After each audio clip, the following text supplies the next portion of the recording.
অবশেষে বাঁশ এনে কেটে পরিষ্কার করে তাকে লাগিয়ে এইবার ঘরের একটা ঘর পরিষ্কার করে এখন বাজে প্রায় 9টা 15।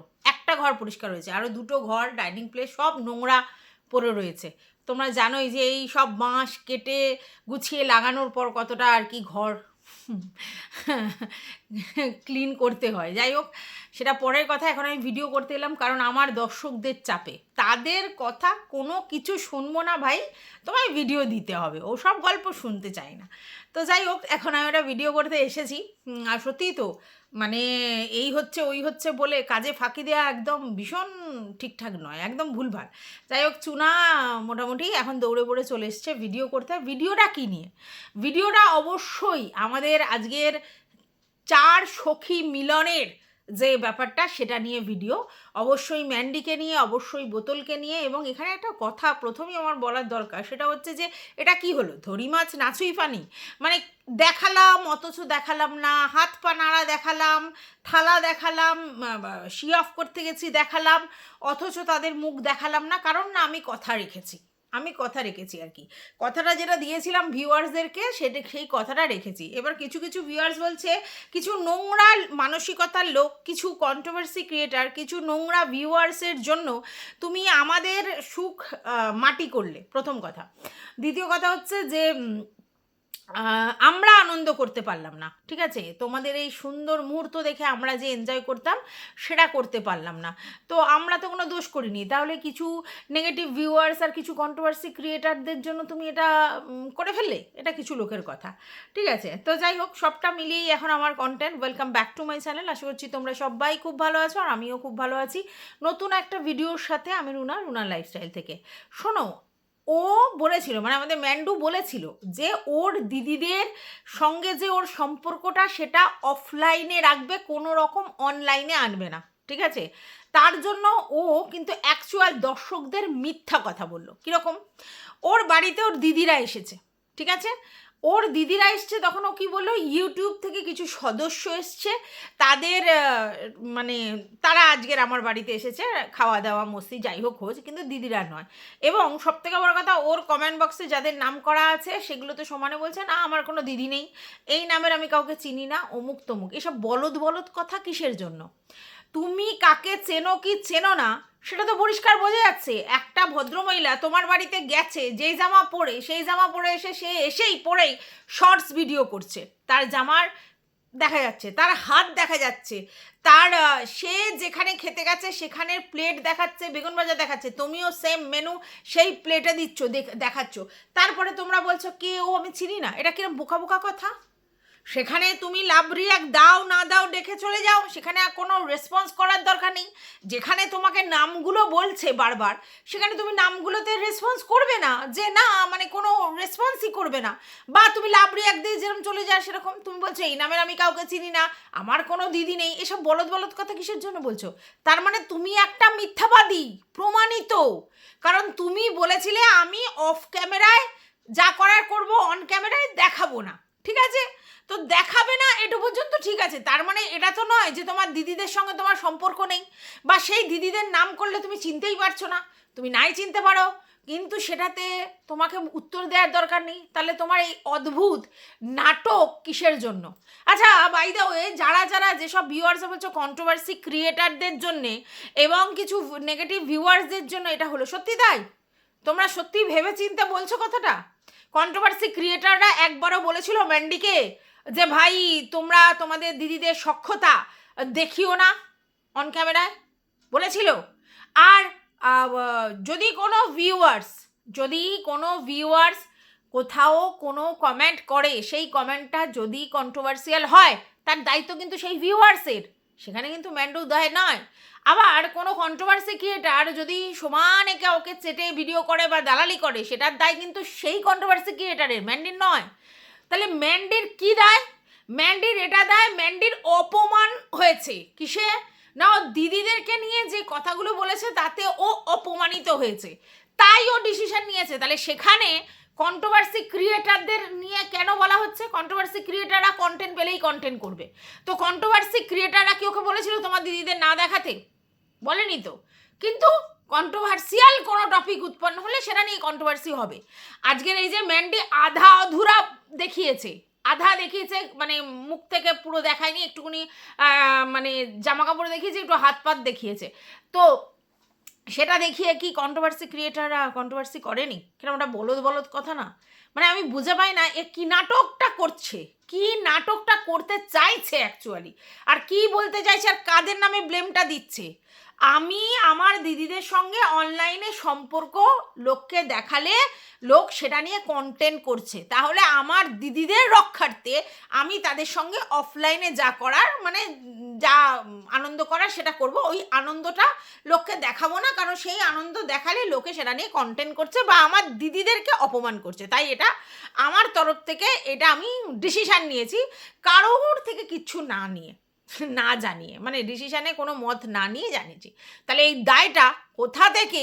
কন্ট্রোভার্সি ক্রিয়েটার বা ভিউয়ার্সদের। এই দায়টা সম্পূর্ণ ম্যান্ডির, কারণ আদিক্ষেতাটাও ম্যান্ডি করেছিল, আর তারপরে যখন আদিক্ষেতা করার পর তার দিদিরা আর কি কন্ট্রোভার্সিয়াল ব্যাপারগুলো হয়েছিল তাদের নিয়ে, তখন আবার সেই আদিক্ষেতাটা দেখাবে না বলে আবার সে তার মতো করে করলো। তো এখানে কন্ট্রোভার্সি ক্রিয়েটারদের দোষটা কোথায়?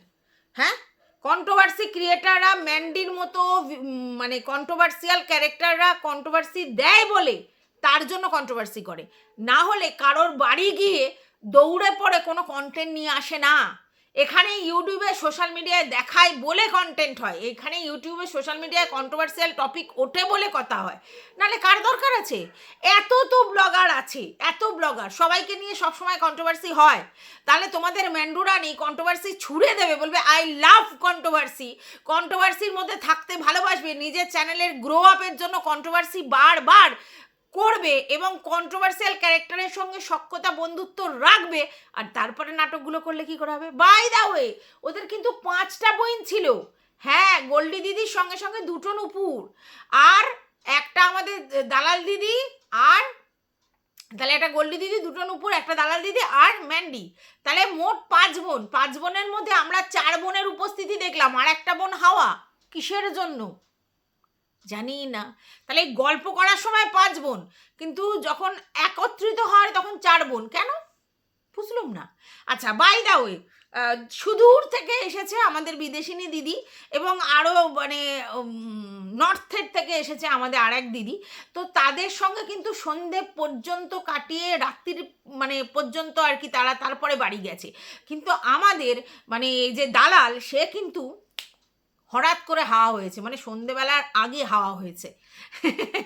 একটা কথা আমার মনে পড়ছে, একবার শুনেছিলাম যে একটা গ্রুপ হয়েছিল আমাদের খোকারকে সাহায্য করার জন্য, খোকার হয়ে ভিডিও করবার জন্য, খোকার সাপোর্টাররা সবাই মিলে একটা গ্রুপ করেছিল। পরবর্তীকালে শুনলাম সেই গ্রুপ থেকে নাকি অনেকগুলো সাব গ্রুপ হয়েছিল, মানে ধরো 10 জন মিলে একটা গ্রুপ, তারপরে সেখান থেকে বেরিয়ে 6 জন মিলে একটা গ্রুপ, 6 জন থেকে বেরিয়ে 4 জন, তারপরে 3 জন, এরকম করে গ্রুপ হয়েছিল, মানে অনেক সাব গ্রুপ হয়েছিল। তো সেরকম ম্যান্ডিদেরও কি গ্রুপের মধ্যে আবার সাব গ্রুপ আছে? কারণ আমি বলতে চাইছি যে মানে ম্যান্ডি আর তার সবকটা দিদি বোন মিলে একটা গ্রুপ, আবার ম্যান্ডির মানে এই 2টো দিদি মিলে আবার একটা গ্রুপ হতেই পারে, বলা যায় না, দেবা না জানন্তি। কারণ যেখানে 5 বোন সেখানে 4 বোন দেখা করলো, এবং সেই 4 বোনের মধ্যে আবার 1 বোন ফুটুস করে আগেই চলে এলো, 2 বোন ছিল। ব্যাপারটা কেমন লাগলো না? হ্যাঁ, এবার বলতেই পারো যে আমাদের দালাল দিদির হচ্ছে বাড়িতে অনেক কাজ, ভিডিও করা, হ্যানা করা, ত্যানা করা, তার জন্য। তা হলেও বস কেমন যেন একটা উল্টো সুল্টো লাগছে আর কি, ঠিক আছে? তো যাই হোক, মানে কি হচ্ছে না হচ্ছে সেটা পরের কথা। এবার শুরু করি। আমাদের ম্যান্ডি সকাল থেকে শুরু করেছে প্রায় 8টার সময় থেকে, প্রায় 8:30টার সময় উঠে 8:30টার সময় রান্না বসিয়ে দিয়েছে, ঠিক আছে? 8:30টার সময় রান্না বসিয়েছে, 11:45 পর্যন্ত তার রান্না করতে লেগেছে, কারণ অলরেডি 12টার সময় লোক ঢুকে পড়েছে। কে ঢুকে পড়েছে তুমি বুঝেছো, কে অ্যাডভান্স দেয় সব সময়, ঠিক আছে? সেই চলে গেছে, আর তারপরে 12:30টার মধ্যে মোটামুটি সবাই ঢুকে পড়বে, তার আগে রান্না কমপ্লিট। হ্যাঁ, আত্মীয় স্বজন বা যাদেরকে আমরা নিমন্ত্রণ করি তারা আসার আগেই আমাদের যদি রান্না বান্নাটা সারা হয় এবং স্নানটা সারা হয়, তাহলে আমাদের অর্ধেক কাজ হয়ে গেল। এইবার তাদের সঙ্গে খানিকটা সময় গল্প করতে পারি, তারপর খেতে দিতে পারি, আবার অনেকটা ফ্রি থাকতে পারি। তাই আমার মনে হয় কোনো নিমন্ত্রণ অতিথি থাকলে একটু সকাল সকাল উঠে রান্নাবান্না করে, স্নান করে, পুজো করে, ফ্রেশ হয়ে ভাই বসো, তারা আসুক, এইবার গল্প করো, তারপরে যা করার করো, এটাই বরং ভালো। তো যাই হোক, আমাদের ম্যান্ডির সঙ্গে তার হাতে হাতে হেল্প করবার জন্য কিন্তু আমাদের ম্যান্ডির মা পানি কাকিমাও ছিলেন। তিনি কিন্তু আগের দিন রাত্রিবেলা সমস্ত সবজি কেটে দিয়েছে। এবার সেই সবজির মধ্যে কি পড়ে?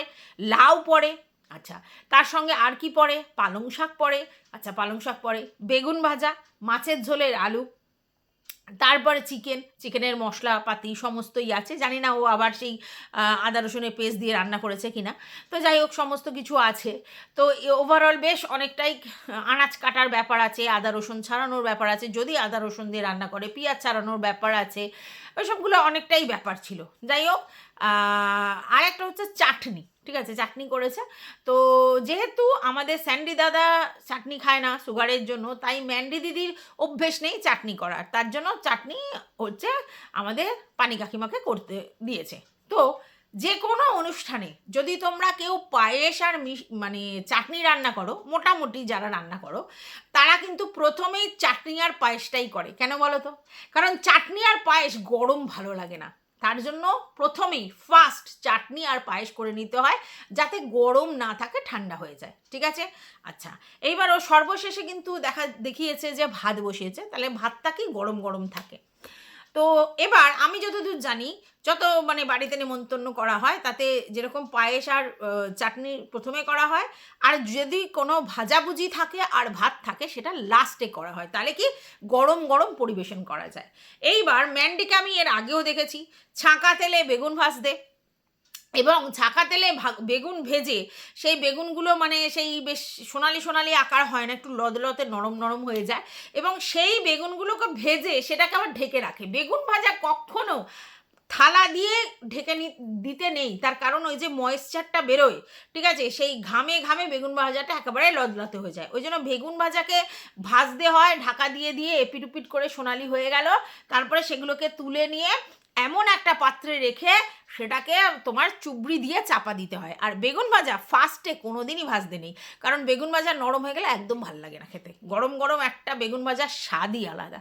যাই হোক, এটা ওর মর্জি, মেরে মর্জি তো নয়, কিন্তু তবু হলেও আমার মনে হয় এটা দায়িত্ব বলবার, পরবর্তীকালে যাতেও নিজেকে মানে ঠিক করে নিতে পারে।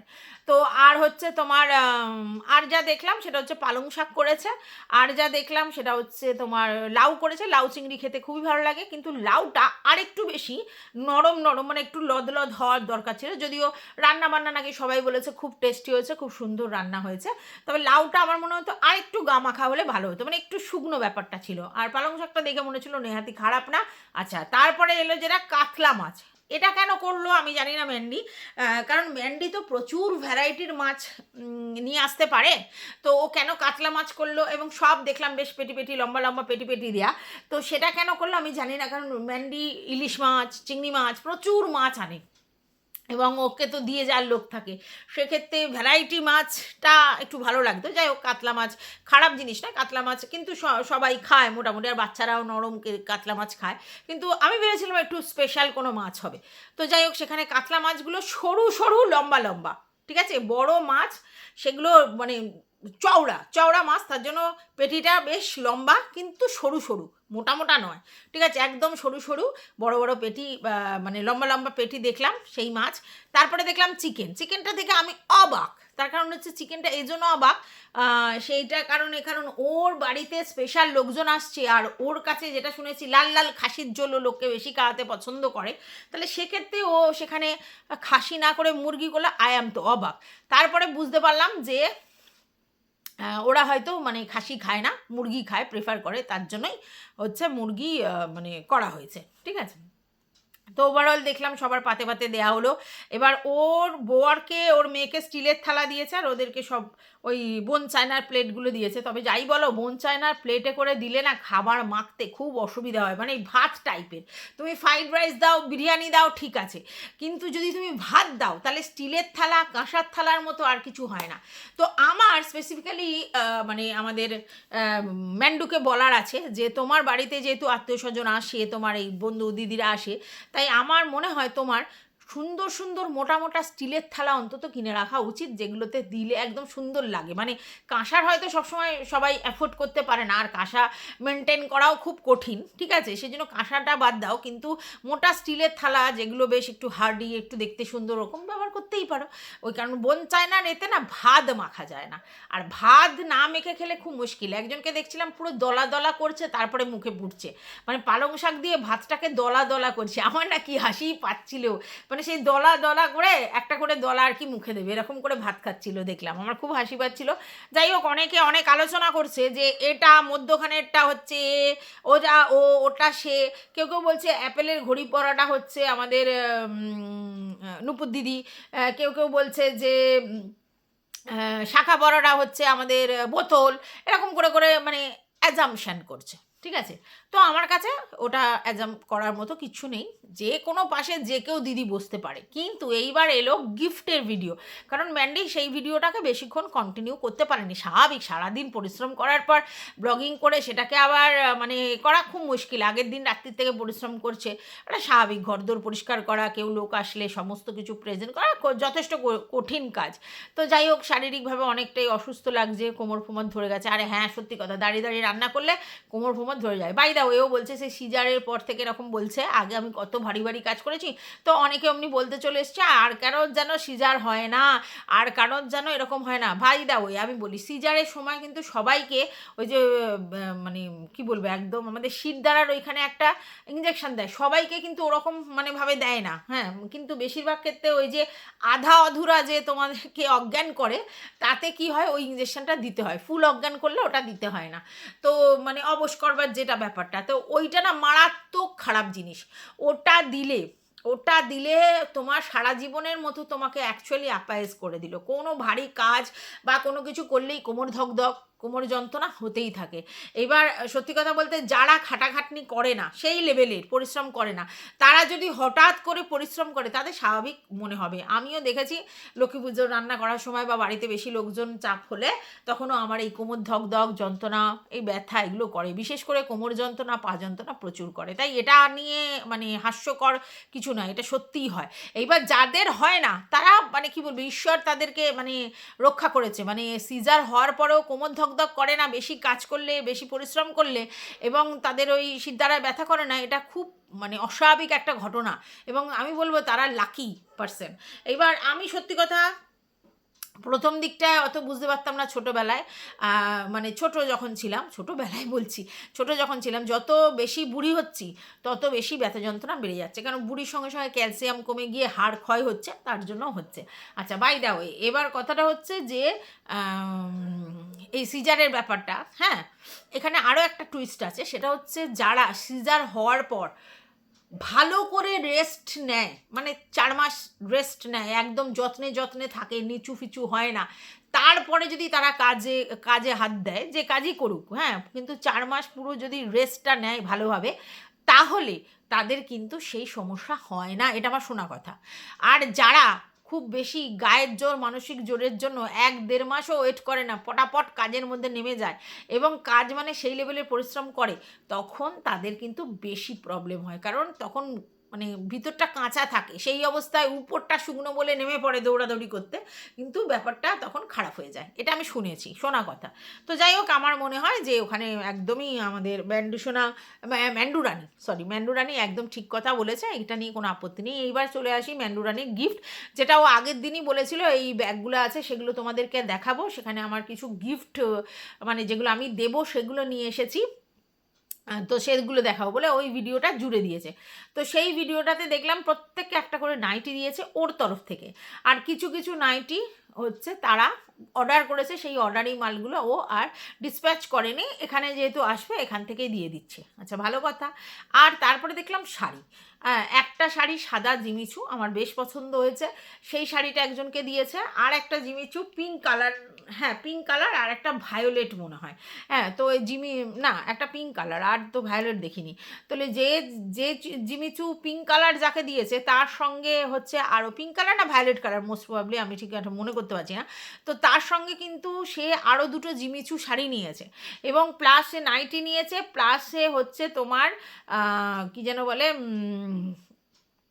নাইটি নিয়েছে, জিমিচু আরও দুটো শাড়ি নিয়েছে, আর এই জিমিচুরি শাড়ি দিয়েছে, আর ওর সঙ্গে আরও একটা কি সিল্ক টাইপের দিয়েছে বললো, ঠিক আছে। ওই ভদ্রমহিলাকে দুটো শাড়ি দেওয়া হয়েছে, ঠিক আছে। আর একটা প্যাকেট দেখানো হয়েছে, আর একটা প্যাকেটে হচ্ছে কিন্তু একটা জিমিচু না, এমনি সিল্ক টাইপের একটা শাড়ি দেওয়া হয়েছে, আর যেরকম নাইটি দেওয়া হয়েছে, আর যেটা দেওয়া হয়েছে স্পেসিফিক্যালি সবাইকে একটা করে কানের ইয়াররিং দেওয়া হয়েছে, ঠিক আছে। ইয়াররিংগুলো আমার ভালো লেগেছে, খারাপ লাগেনি, তবে হোয়াইট যে ইয়াররিংটা আমার বেশি ভালো লেগেছে। আচ্ছা, গেল এটা। এইবার কথা হচ্ছে যে দুজনকে একটা একটা করে শাড়ি আর একজনকে দুটো শাড়ি কেন দিল জানি না। আচ্ছা, কেউ কেউ বলছে এদের নাকি আগে শাড়ি দিয়েছিল তার জন্য দিয়েছে, সেটা হতে পারে, আমি দেখিনি তখন, তো সেই জন্য দিয়েছে। তো দেখলাম যে একটাতে জিমিচু আর একটাতে সিল্ক, সে জিমিচু নেয়নি, হয়তো সে জিমিচু পছন্দ করে না তার জন্য ওকে দিয়েছে। আর যে মানে যাকে জিমিচু দিয়েছে তাকে আবার ওই সিল্কও দিয়েছে, জিমিচুও দিয়েছে, প্লাস সে দুটো জিমিচু শাড়ি নিয়েছে। তা আমার যেটা মনে হচ্ছে ওটা হচ্ছে আমাদের নূপুর দিদি, হ্যাঁ নূপুর দিদি মনে হয় জিমিচু শাড়ি দুটো নিজে কিনেছে, নাইটি নিয়েছে, আবার প্লাস নিজেকে জিমিচু দিয়েছে আর একটা শাড়ি দিয়েছে, আর এদের মনে হয় একটা করে শাড়ি দিয়েছে। এবার হয়তো এদের আগে কোনো শাড়ি ফাড়ি দিয়েছিল এরকমও লোকে বলছে, হতে পারে সেটা, কারণ যাই হোক আমার গিফটগুলো ওভারঅল খারাপ লাগেনি, কারণ ম্যান্ডির যেরকম চয়েস সেই অনুযায়ী ঠিক আছে, কারণ ম্যান্ডি খুব বেশি হাই ফাই ধরনের শাড়ি চয়েস করতে পারে না। তো আমি বলবো তুলনামূলক এই চয়েসগুলো ভালো করেছে, মানে এই শাড়ির চয়েসগুলো ভালো করেছে। আর কানের দুলগুলো আমার ও যেরকম পছন্দ করে হাবড়ি জুবড়ি তার থেকে বেটার হয়েছে আমার মনে হয়।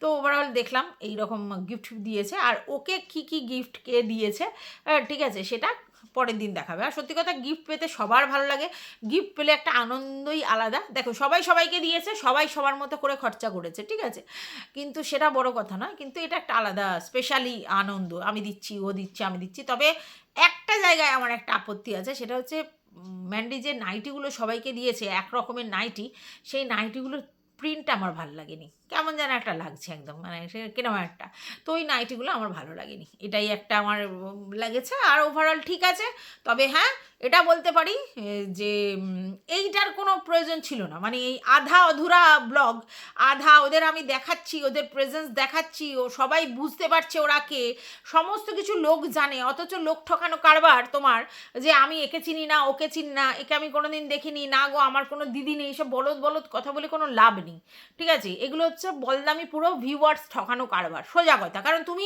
আমরা সবাই বুঝতে পারছি যে তোমার বাড়িতে কে কে এসেছে, আমরা সবাই দেখতে পাচ্ছি যে তাদের আধা অধুরা জিনিস, অথচ তুমি ডিনাই করছো, তার মানে তুমি লোক ঠকাচ্ছ।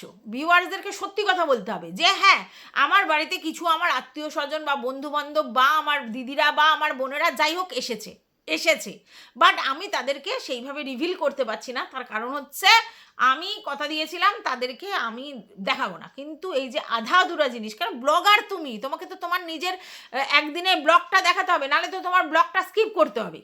তুমি ব্লগার নয়, তোমাকে ফুল ব্লগটা দেখাতে হবে, নয় সেদিনে ব্লগটা স্কিপ করতে হবে। তো তুমি তো পয়সার জন্য ব্লগ স্কিপ করবে না, তাহলে এই আধা আধুরা দেখানোর মানে কি, যেখানে সব লোক সব বুঝতে পারছে, অথচ তুমি মিথ্যা কথা বলছো। তুমি যে মিথ্যাবাদী সেটা তুমি নিজে প্রুফ করে দিলে। আর কিছু বলার নেই, এটুকুই বলার ছিল।